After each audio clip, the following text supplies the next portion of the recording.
Hey guys and girls, hope you're all well, horror fans. So today we're going to be talking about Final Destination, as in the first Final Destination from holy shit, the year 2000, so Oh God, 20 we so years old. ago. We're so old.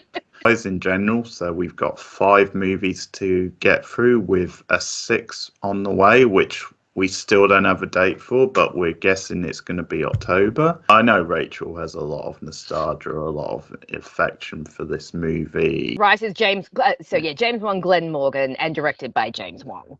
Yeah, so I mean, I know a little bit about those guys because they worked on the X-Files. They were Oh yes, a regular sort of of duo on course. X-Files, and really talented guys. Actually, they were involved in some of the best X-Files episodes, really, and it's something I'm going to talk about now because this originally was an idea for an X-Files episode, which Yes. would have been interesting to see, but in the end, it Mm. did pan out that way, and it got turned into a movie. It got turned into a new franchise. So yeah, the idea is that death has a design, death has an order. And in this movie, at the start of it, you have this character played by Devon Sawyer. He is this sort of quite typical teenage kid, quite Yeah. awkward, quite nerdy. And his school goes on a trip to France. Claire, for some reason, it's Clear. Claire and not Claire, but they have it. Ali Larter, Stifler himself from the American Pie movies. You've got a Dawson's Creek cast member in Kerr Smith Yep. because it's Mm-hmm. the early 2000s. And they're about to go on this plane when suddenly Alex starts having visions, starts having these kind of cryptic clues that all seem to indicate that maybe something bad is about to happen. So sort of random shit, just shit like his sort of the date of his flight or something matches his birthday. Is His that something birthday. like Mm-hmm. that? The It's like departure. Yes. plane, and there's a whole build up where he kind of phases out and has a premonition of the plane crashing, and he causes a ruckus, and Yeah, he a does. few he does indeed, and a few of them gets thrown off the plane. And at the time, everyone's kind of shitting all over him, Kerr Smith in particular, because he's like Yeah, he's a real he, punk. he really is. So it's almost like if you imagine the opposite of Jack in Dawson's Creek, that's Yeah. what Kerr Smith is in this Yeah. movie. But then it actually spookily comes true. The plane does explode. So the people who stayed on the plane are killed. The people who there's a group who sort of in the fracas, they get off and leave with Alex, and so then it becomes this whole thing where Death has decided then Alex has screwed up the order of things. Mm-hmm. So Death comes a knocking again and starts not randomly, but starts going through the list of people who were on the plane, got off the plane, and cheated Death. So it sort of becomes a bit of a mystery where throughout the film, Alex and the others have to try and figure out exactly what's going on and how you avoid what's going on. And there's certain things like there's FBI agents tailing Alex because he's like a sort of a suspect. Mm. And this, before we start talking about the film, it's obviously interesting thinking about the theme of that now, considering the release date of the film, because it was right before the year before 9/11, and Yeah. you've got to think the movie might have been pushed back or not released Oh, if definitely. it was 2001 and 2001 it was onwards, released definitely. around Mm. that time, whereas because it came out the year before, it sort of escaped that. But Yeah. yeah, you can't get around the sort of like the suspicions they have of the Alex character in Yeah. creative with the kills. They've played into the wacky side a bit more, but this was more of a grounded, basic start to the franchise. Yeah, well, anyone who's watched our top 25 horror movies, this movie is in my top 10. Like, I love Final Destination. This was one of those movies that I watched when I was just getting into horror. I was about 17, 18. Oh, no, maybe a little bit younger, maybe about 15 when this first came out. And yeah, it was one of the earlier horror movies that I saw. And it actually plays on two of my biggest fears, flying and death. I literally have a phobia of both. So this movie is like just plays into so many fears of mine, and so it's still very effective for me. Devon Sawyer was one of my earliest crushes ever when I was younger, because I first saw him in Casper when I was like 10, and then I saw him in Now and Then, and I saw him in this. So I've always loved Devon Sawyer. So him being at the forefront was always a big plus for me. Ali Larter, I think, is a criminally underrated actress. Everything I've seen her in, she has been so good. Even if it's just like a small role, I really love her. And Clear is one of my favorite final girls. So I have a lot of fun with that. Stifler being there is such a product of the 2000s, isn't it? I mean, I think that his actor was just kind of everywhere in the early 2000s. Yeah. You had American Pie and Dude, Where's My Car? And he was in this and he was in half a dozen others. Like, I think he was just a staple of like early 2000s cinema, teen cinema. You would see Stifler's actor. And I think Kerr Smith is having a lot of fun, obviously playing against type. Like you said, he's kind of the opposite of, of what his character is on Dawson's Creek. So I think it's a fun cast. I think it's a great premise.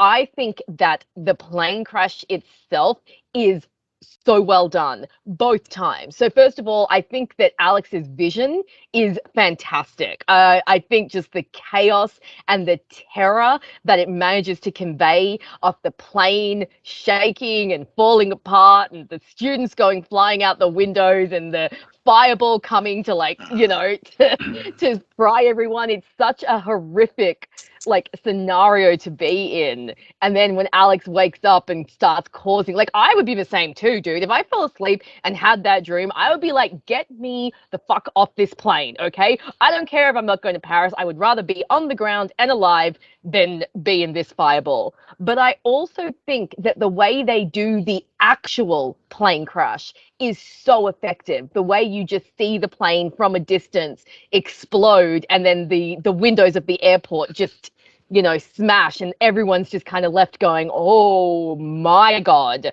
what just happened? And I think that idea of escaping death and escape is so insane. Yeah. You know what I don't get about that scene though is I'm not sure why the window's caving, considering the explosion is off in the distance. It doesn't seem like. I'm guessing it's just supposed to show how powerful the explosion really was. And it's not that far away. I mean, the plane's only just taken off. So I think an explosion of that size, of that magnitude, and again, they could just be amping it up for the horror movie as well, making it a bit more. But I thought it was a very good way of doing the plane crash, given that we'd already seen the plane crash from the inside. All they needed to give us was that impact to show us, yes, the plane's exploded and it's gone. Scene. Yeah, I thought it was a really effective scene. And then I really like the way the rest of the film, it does, like you said, it almost plays out like a mystery, because at first you think, when we have the first death, which is his friend. Okay, so we're getting into spoiler territories here, guys. So obviously, just if you haven't watched the movie, maybe go watch the movie now and then come back. But, when the first death happens, when his friend Todd dies, at first you think, okay, something weird's going on here. Obviously, there's something's at play. And then the next death happens. And then that's when they start to figure out that there is a pattern to this. And I really love that idea that the movie presents, that death has a pattern, because the bottom line is you cannot escape. As everyone says, there's only two things in life that are certain: death and taxes. And so this movie showing that you literally, even if you escape death, it's still going to get you. I think that's such a terrifying but also such an interesting idea. And of course, we forgot to mention, but we have a brilliant little cameo appearance from the voice of seduction himself, Mr. Tony Todd, playing a very ambiguous and creepy morgue attendant, who I think in the later films is actually maybe hinted that he may be either like death itself or possibly an avatar for death, but he has a really fun turn, and he's kind of the one that explains to them, you know, the ethos of what's going on, and how death doesn't make mistakes, how in death there are no escapes, there are no, you know, do-overs, it's coming for you. And he just seems to be having a lot of fun playing that little role, and I think it's very effective. He's good. He's very good, and Yeah. they sort of start. I think it must have been his appearances in these films that started the trend of. I mean, I guess just because he was in Candyman, that might have started the trend, but possibly in this was the first time where they almost used him as a cameo because he's this famous horror name. Yeah. And then that led to other, like, because he now appears in a lot of like low budget type films, like in cameo appearances, and it's sort of a way to have cachet because they've got like a horror legend. Then maybe he is death itself or representative, because obviously picking apart that scene, it actually makes no sense. It makes no sense what this guy is, why he's talking to them about death, you know, because if he's meant to just be a random morgue worker, it's like, yeah, how do you know so much about this? And then why are you talking to these kids in this creepy sort of voice? But so, yeah, actually, maybe if there is a theory, that might explain some stuff, but it doesn't matter really, because you enjoy the scene, and it's one of the highlights probably of the film. And it's good that they actually bring him back for at least one more, don't they? I know he's not definitely in the second one. I also really like the little comment when they go to see Todd's body and they comment on how he's been made up, and Alex is like, why did they make him look like Michael Jackson? I was like, that's film than Scream. Do you think it feels like another Scream type film, like of this era type thing, as in some of the characters and the dialogue? I do in a little way. This definitely, like we've spoken about this before, the post Scream era, and the way Hollywood, all of a sudden there were tons of slashers that came up in that post Scream era that were very much modeled off Scream. I Know What You Did Last Summer, Urban Legend, you know, all of those. I do think to a certain extent Final Destination does fit into those, but because it's not really a slasher, so to speak, at least I don't view it as a slasher, you know, like I wouldn't, but it has, I think it has some similar markings, you know, a very 2000s cast, the setting is very, you know, reminiscent of the settings back then, the way it's filmed and the music used, but I think the actual storyline is actually quite different. You know, when you look at all these others, and you strip everything away,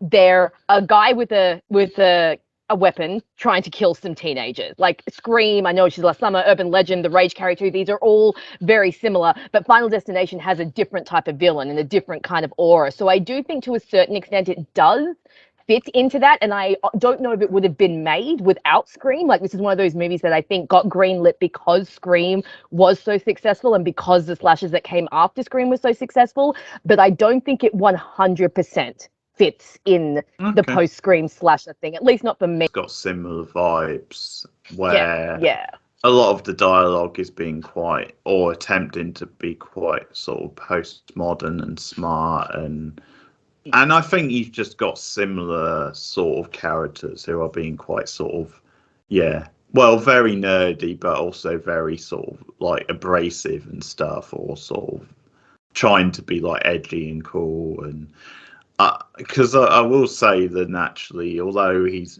not a very nice guy, the Kerr Smith character and the bully is, I did actually feel for him having when like Sean William Scott's character just wouldn't shut up, and I was actually more on his side during those scenes because he was doing my head in as well. And you know when you know the scene in the car, I think it's in the car when he thinks he's gonna die, or they're worried about who's gonna, and he starts saying these random things like, I'm never gonna see my team win the Super Bowl, or I wish I felt such and such up in the pool that time. It's like, shut up. Like, at this point, that stuff really doesn't matter. You should just worry about whether you're going to survive or not. It's like, yeah, Exactly. but he Yeah. just keeps running through all these different things, and I think yeah. one of the great things about Carter's character, so Kerr Smith's character Carter, is yeah, he's a dick. Okay, no one is denying that he's, that he's like a real douche. But I think obviously this movie's supposed to show what your reactions are to having this kind of near miss experience. And I think Carter is very much supposed to be that kind of character that likes to be in control. His thing is very much about like he's very pissed off that Alex is the one that had the vision. He's all like, you don't control my life. Alex, I control my life. I control when I'm going to die. You guys don't. So I think that Carter's character is very much supposed to embody that kind of deep denial of like that, that some things are out of your control. And I think that can be quite relatable for a lot of people. So even though he's definitely a dick, because he 100% is, like he's got so many moments where it's like, dude, just pull it together. I do think he is relatable. And yeah, look, when it comes to Billy, I'm definitely on Carter's side because Billy is just like, it's ridiculous. Yeah, I think Billy might be the weakest of the main I think he is. characters. He is Yeah. quite You could annoying probably and not lose him. always in a Yeah. good way. Yeah, Yeah. definitely. I think you could lose him from the movie and it wouldn't make that much of an impact. I think he's just there to kind of have an extra body so that we have like an extra death. Because obviously, they want to have quite a few deaths in the film, so they need some characters. But yeah, Billy's definitely a weak character. But how did you go watching this time around? Did the movie hold up for you? Or? Solid. I'm not Mhm. as big on it as you. I think it's one of those where I enjoyed it at the time, and Mhm. I can still throw it on and have a solid time now. But yeah, I probably find this one a bit overrated. It's from this time era. They have dated quite badly when you watch them again now, and so I mentioned this on another review, and I think part of the reason is movies that are made from around this time just look like regular movies.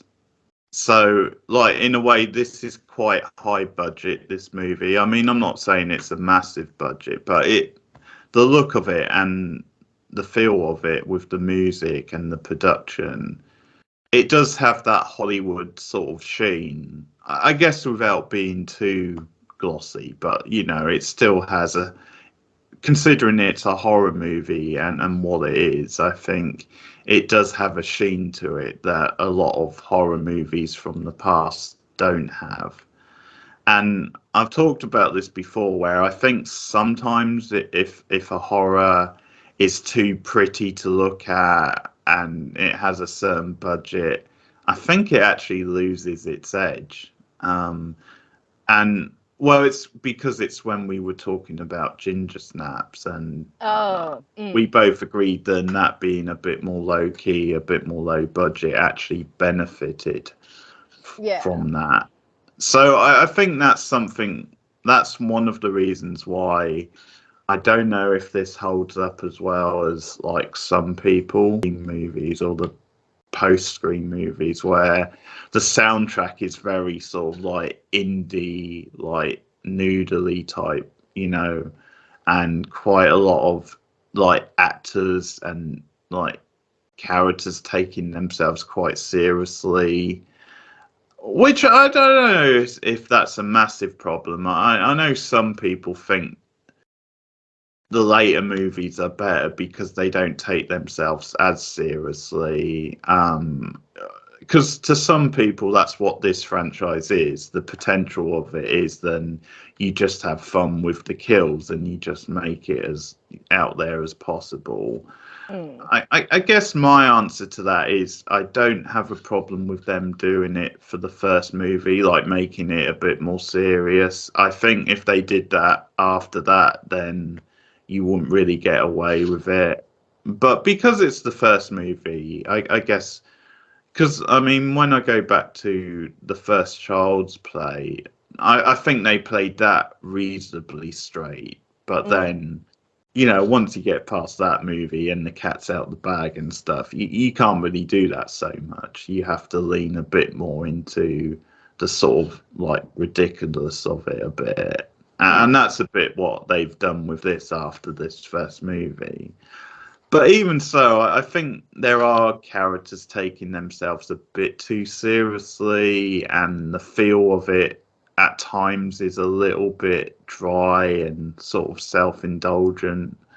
So I think, like, when Claire's talking about her pottery and stuff, no, it's sculpture, For isn't it? sculpture.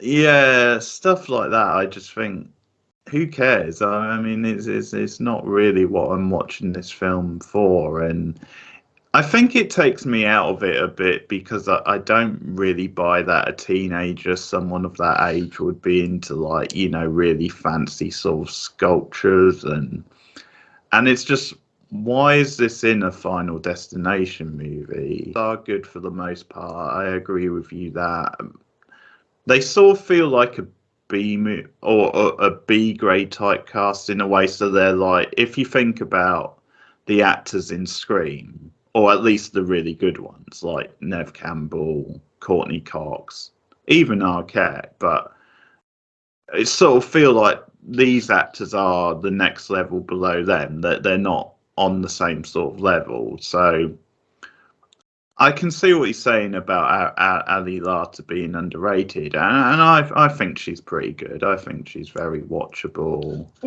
But I think she is the next level down to the Scream cast. I don't think she's on the same sort of.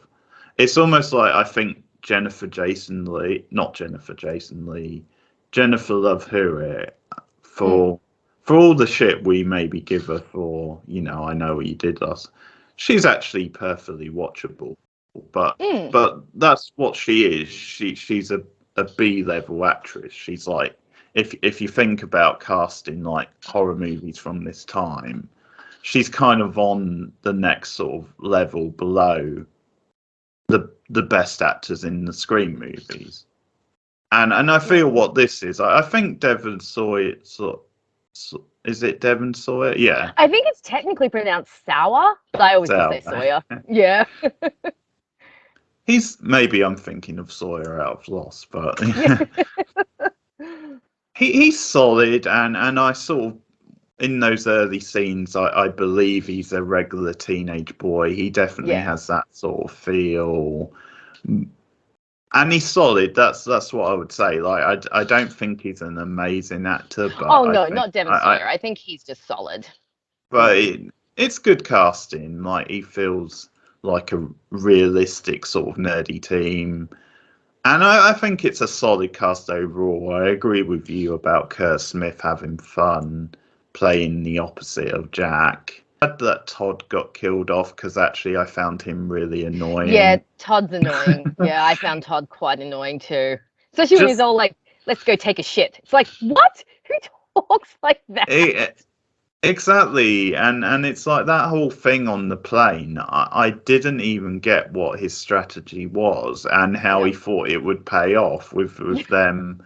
It's not like if he comes out of the toilet smelling, the girls are going to want to get down with him. It's his whole harebrained strategy didn't make a lot of sense, and I just kept thinking, Alex, why are you hanging with this doofus?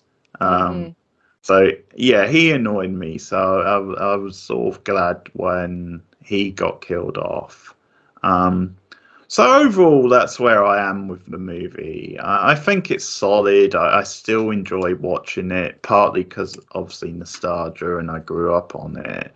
I just don't think it's one which quite, deserves the reputation it has. And I think the sequels ran with the premise and actually maybe improved upon the first film. Possibly, we're going to see, because I mean, some of the sequels I haven't seen, but hurt the original film a little bit, because like you said, the sequels kind of embrace the silliness a little bit more. So if you're watching the franchise as a whole, it's become known, like you said, as a franchise for really bizarre and sometimes really creative deaths and not much else. So I think people forget that the first film was actually a little bit more cerebral and actually had some themes and some depth to it that the rest don't. Do you know about the original ending? Have you heard about the original ending or seen the original ending? I don't think so. Okay, so the way the film ends with the survivors going to Paris, after everything's so basically I'll just backtrack a little bit. So the climax of the film, it culminates in Alex realizing that if he messes up Death's design and he dies before Clear, then Death will be satisfied. There's a whole thing. It gets a bit it gets a bit convoluted, but It does. essentially Alex is electrocuted at the climax of the film, and you think that he's dead, and then you see him, Clear, and Carter actually going to France, and then it ends with this sign coming down on him. And pretty much taking Carter out, which we all wanted anyway. But the original ending was vastly different. And when you talk about Clear and her sculptures, I think that scene was supposed to lead into the original ending. So Clear and Alex have a little bit of a romantic connection. And I actually do like in that scene that she's made that really bizarre sculpture, and she's like, says to Alex, "This is you. This is how you make me feel." And he's just like, "Oh, I'm sorry." I just thought that was kind of funny that he's looking at the sculpture. He's like, "Oh dear." Because there's a scene later on where Clear and Alex are on a beach. It's when Alex has run off and they've gone to look for him. And she tells him about how her dad died and everything. Now, in an extended version of that scene, Clear and Alex actually have sex on the beach. And then later on, when Alex gets electrocuted, he actually dies. And then the film goes to 9 months later and Clear has a baby. So the thing is that they had sex on that beach, and Clear now has a baby, and Alex died for her to have this baby. And the film ends with her and Carter still alive and standing by the memorial and talking about how Alex gave her a new shot at life. Now, when they tested this ending, audiences hated it for one big reason. They hated the fact that Alex died and Carter lived when Carter was such a dick. So that's why that scene in Paris, that's why Clear is suddenly blonde, because they brought Ali Larter back. They brought them all back 6 months later, and they filmed that scene. I've actually wondered if the movie was released today, if maybe audiences would respond to the original ending better, because we do tend to like more cerebral endings these days, whereas back then we were right in the middle of the slasher phase, so all we wanted was big deaths and spectacular, death scenes. So the ending that they went with worked much better. I personally think the ending they went with was a stronger ending. I think the whole baby thing was a little bit hokey and a little bit cheesy, but I think that's what those themes that you were talking about was supposed to be leading to. So it was supposed to be building a romantic relationship between Alex and Clear so that we could have that original ending. Like it's from a different movie. Exactly. And I think that's why they because obviously this one never gets super romantic. It sort of sets certain tone, certain feelings between their special bond, but it never, not till the end. Like the end, you can tell they are a couple. But before that, they're obviously just friends and they have a certain bond. So, yeah, I don't really like a lot of times when movies force a romantic scene like that, because in a way it doesn't really feel like these characters would out of nowhere have sex on the beach in a way. I mean, again, maybe if you've built the relationship more, but yeah. It's always so random, like characters in movies having sex on the beach as well. I sort of feel like hardly anyone ever has sex on the beach. No, don't have sex on the beach. You'll end up with sand in all sorts of places. It does not sound pleasant at all. But yes, that's what. But let's talk a little bit more about the horror elements. Do you at least enjoy the death scenes in this movie? Because you have to admit the deaths in this movie are pretty creative and they're pretty fun to watch. I think. Terry's death, which I put in our top 10 kills, is fantastic. No, that's the bus one. Yes. That's a fun one. That's a fun, as we said at the time, because of her line before, and it's obviously something which I think you said this has been copied a lot since. Because it feels like there's a similar scene in Mean Girls, isn't it? And it's a sort of, which is good. It's a good scene, but yeah, there is. It actually gets used a lot for like sort of slapstick type humor now. So actually, yeah, probably quite an inferential scene in some ways, but it's funny looking back at it. And I like that scene because it does hit you and you do feel for her because she was quite a likable character, Yeah, she and seems nice enough. I appreciated what she was saying to those douchebags at the moment, right before her death. Yeah, the deaths are solid. I mean, obviously, in many ways they were overshadowed later, and they did better, but they're actually solid deaths. So that's what I would say is then I think a lot of the big set pieces are well done and effective. Yes. I enjoy the build up to what happens on the plane. I actually do like you. I think his sort of premonition is quite effective. So the actual set pieces are quite well done. It's just that I find the film a little bit of a slog outside of those moments. Like I'm not as into the characters or the drama as you, and yeah, I feel maybe the film has dated a little bit. Because one thing I don't like, which I think is a bit tacked on, is the FBI guys. Their plot. I don't really think they add a whole lot, and I agree. I feel it's just there to force drama a little bit. I do 100% understand where you're coming from, because first of all, the guys, they're not well cast. They're kind of a bit creepy, and they're always just kind of hanging around. Also, one of their names is Agent Shrek, which just makes me laugh.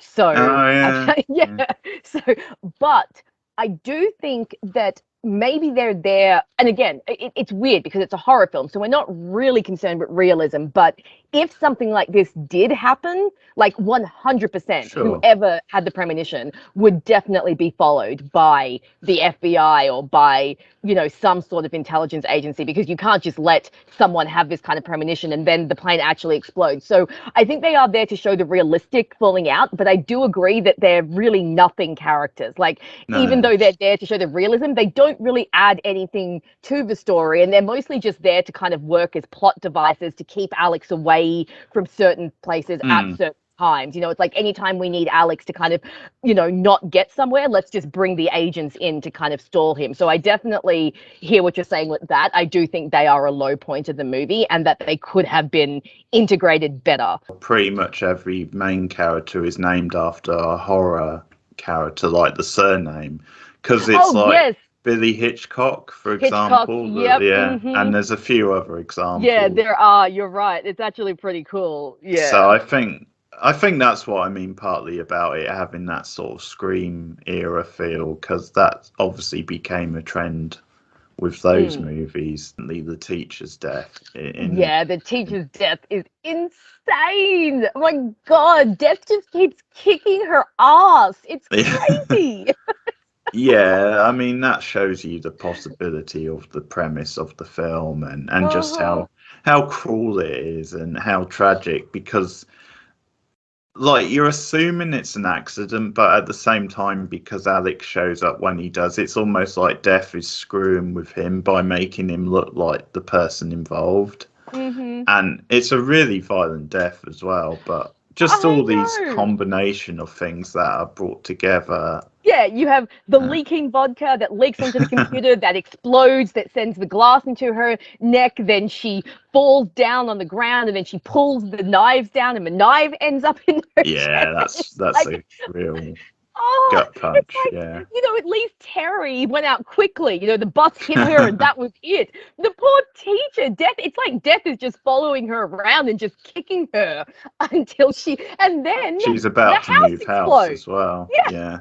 Exactly. And the house explodes. Yeah, I remember the first time I watched that scene, I just kept thinking, is she actually going to die? Because it was just one thing after another, after another, after another. And it was like, oh my God, just let the poor lady die already. Yeah, they definitely build on that in the sequels, and we have a lot of sequences in the sequels that show the slow confluence of events.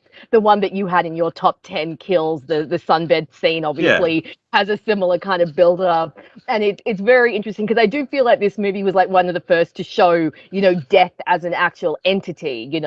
All the others, it's like your bad guys come and kill you, but this is like death itself is literally coming for you, and these are all the insidious ways that it can get into your house, and it can get into your life. And then you've got some of the more simpler deaths, like Terry's death or Billy's death is fun. The decapitation. I quite enjoyed that. But we enjoy it Getting him just because out we of the all want to way see was Billy fun. die. Yeah, But yeah, that because one was that's one where they decide later. Then they've sort of skipped the order it a bit, skipped. Yes, doesn't it? like if Yeah. you can escape it, it will skip you. Yeah, so they're starting to Yeah. learn the patterns is next, and so they put him in Clear's uh father's cabin and like hold him up there by himself. When COVID started, Devon Sawyer tweeted something which was like, "Remember when I barricaded myself in the hut during Final Destination? Yeah, Okay. we all have to do that again. That's what's going on here." Very So good. so that was a fun reference. But for me, I think because this was smack in the middle of my teen years, I have a lot of nostalgia for this period. And so for me, the datedness doesn't really bother me because it just is Mm. so full of like nostalgia for that time and for the age I was and for the pop culture that was around at that time when I was a teenager. Because like I said, I was like 14 or 15 when this came out. So I was Yeah. quite young. And so I think films from this era, and also because it is, as I've spoken about before, this is my favorite era of horror. I love the post Scream era, and I love all the slashes that Mm. came out in the aftermath. And I do think that some of the actors are definitely B grade, but I still disagree when it comes to Ali Larter. I really love her, and I think if she's Okay. given the right material, she can really shine. Did you ever watch Heroes? No. Is she Terrible in show. that? Yeah, I but hear she it gets really is in bad. that. Yeah. Oh, Yeah. it does. It's one of those shows that had a really simple premise that got completely convoluted, but she plays a character who has a split personality. And the way she moves between the two personalities, I remember being really impressed by that. Small part in Legally Blonde, and she's fantastic in that Oh, as okay. well. So yeah, I really like Ali Larter. I actually think you could put her next to some of the Scream actors and she'd actually be okay. The other actors in the film, Okay. I'm on board with. Like Devon Sawyer, like I said, he was one of my Solid crushes when I enough. was younger.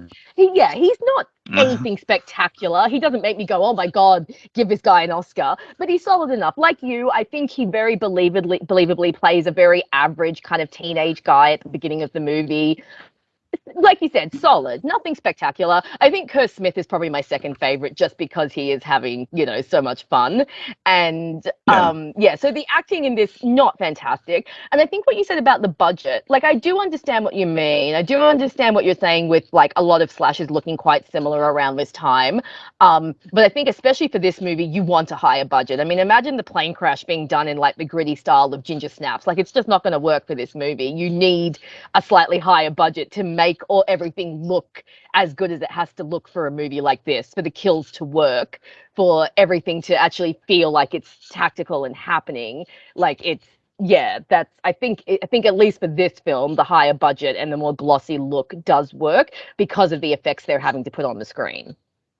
Well, okay, but I mean that's only one scene. I mean a lot of the other scenes could have played out with a lower budget, and Maybe, I but I think don't I'm necessarily just think it's saying it just mm, looks like every other film from this era, rather than mm. standing out as having a distinct sort of style. No, fair And enough. I think what's interesting is obviously I said I like these guys because I mean they did some really good X Files episodes, and Yeah. you can definitely see how this could have made a good X Files Yes, episode. absolutely. And then we would have had good FBI agents. But it's sort of funny then actually their careers in movies have dwindled a bit. So I mean I'm not sure if maybe they're just more suited to TV, their Mm, style, but they are obviously a bit of a team. But this is obviously at an era where obviously TV wasn't held up on the same pedestal as it yeah. is now. Mm, But no, it's interesting because I definitely know how good they are or can be because of some of the X Files stuff they've done. mm.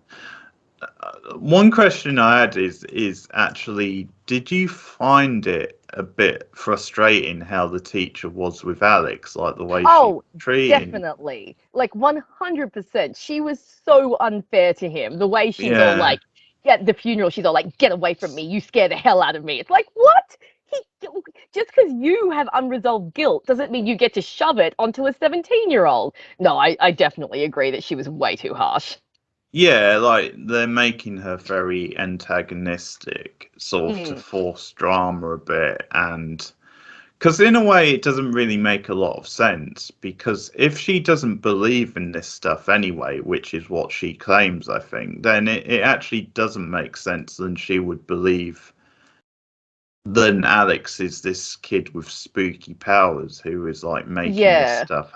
It sort of contradicts itself, where on the one hand she's saying I'm not really a believer, but yet Mm. she's still being like hostile towards him. And Yeah. obviously as a teacher, as like an adult in his life, she's got to be a bit more sensitive and responsible, even if You'd she think so. did think, he's involved in this, or because like I can understand being a bit spooked and getting a vibe off someone, but Mm. at the end of the day, this is an innocent person, or Yeah. so, as far as you know, he's innocent, and she's obviously a teacher at his school, so she knows him quite well. So yeah, Mm. And that's it is stuff like particularly that. odd because before the plane crash, the few little snippets you see of her, she seemed like a fairly decent teacher. Like, Mm, she tells one of those airport solicitors to like leave her students alone, and she's quite comforting to Alex when they get off mm, the plane. And she's like, Alex, talk to me, tell me what happened. So it really, see, at least Carter, from the beginning, you see that he's a dick. So when yeah, after the plane happens, him being a dick to Alex, that makes sense for his character. But the teacher seems like a very chill, very nice teacher. And then she yeah, suddenly turns into like this paranoid, like, get the hell away from me. I'm going to call the FBI when I see you standing outside my house kind of. I'm wondering if maybe it was supposed to be kind of one of those things that like Alex is a threat to her belief system. Like she doesn't believe this stuff, but yeah. him saying this is like a threat, but it obviously was not executed well, and it's not something that you would pick up easily. So yeah, I do think her characterization was definitely a bit off and didn't quite make sense, and just kind of makes you hate her. So you would rate this first, because obviously Okay, my rating would be higher, but what would you end up yeah, giving Final absolutely. Destination? Okay, I'm gonna go with a 6. I thought you'd go with a 6. That feels about right to me. I Mm. don't think it's aged too well. It's still a solid enough watch, and nostalgia does get it some points for me. And I think just for it being the film that introduces this stuff, then I think that makes me go a bit, more easy on it as well. And definitely for the kill scenes, some of the set pieces, I still have a good time. I enjoy Tony Todd a lot in his small cameo. But there are other scenes that I do find quite boring as well, and certain scenes that drag a little bit. So about 6 feels about right to Yeah, me. well, that's not too bad. I'll let you have that one. That's all right. Look, I'm obviously going to go higher. For me, this film is probably an 8 out of 10. I just really love it. It's full of nostalgia for me. I think the plane crash is done so effectively well. Like I said, it combines two of my biggest fears, death and airplanes. So it's always got that factor for me. The Tony Todd appearance is fantastic. I obviously enjoy the characters a bit more than you do. And so I think some of the character stuff really works for me. It loses a couple of points because I do think it has a little bit of a pacing problem, especially towards Hmm. the end of the film. It gets a little bit lost, I think, after Billy's death when Alex is hanging out in the woods. I feel like it slows down a little bit there, but I think it manages to gather itself and it has a really solid Okay. ending. I do understand where you're coming from when you say it hasn't aged that well and that some of the characters are not that written. And I do think nostalgia does obviously play a bit into it. But I also think this is actually a really good movie. And I think, like I said, I think it's been diluted a little bit because of its sequels and what the franchise has become, and how if you look at the original film, it maybe doesn't fit with the feel of the rest of the franchise anymore. But if we just take this Yeah. film by itself, I think this was a really good and really interesting like premise and concept that came out at a time where it was basically just a bad guy with a weapon chasing you. So I thought this kind of shook the genre up a little bit. So for me, it's 8 out of 10, and it's definitely one of my favorite horror movies, and I just love revisiting it. So Hmm. that's my conclusion on Final Destination. Yeah, yeah, it was definitely a good concept and a fresh approach to things. So, yeah, I can't argue with that. So that's our thoughts on the first of the Final Destination movies. We will be running through these quite quickly to be up to date for the new film. So this is obviously our main franchise at the moment. So you can look out for our Final Destination 2 review. Be interesting discussion to see how that ranks and compares with this one. But let us know your thoughts on the first movie in the comments below. Like and subscribe. Share us out on social media. You can also follow me on Twitter. The link to that is on the main page. You can also support me on Patreon, patreon.com/boardnow, or you can make a one-off donation at PayPal. There's a PayPal button on my channel just to make a one-off donation. All support is welcome. I'm also on Letterboxd. That link is also on the channel. So Rachel, if you want to promote your channel too. Guys, you can follow me, Rachel McDonald, video essays on TV shows and movies. And my Tumblr and my Twitter are also linked through my YouTube. I am also on Letterboxd. I don't have a link there, but I'll put one up eventually. I'm not on there very much. But Keith usually puts a link in the description, depending on how heated our arguments get. So come and follow me everywhere. Okay, thanks, guys. Keep watching horror movies. We'll be back with FD2 soon. See you later, guys.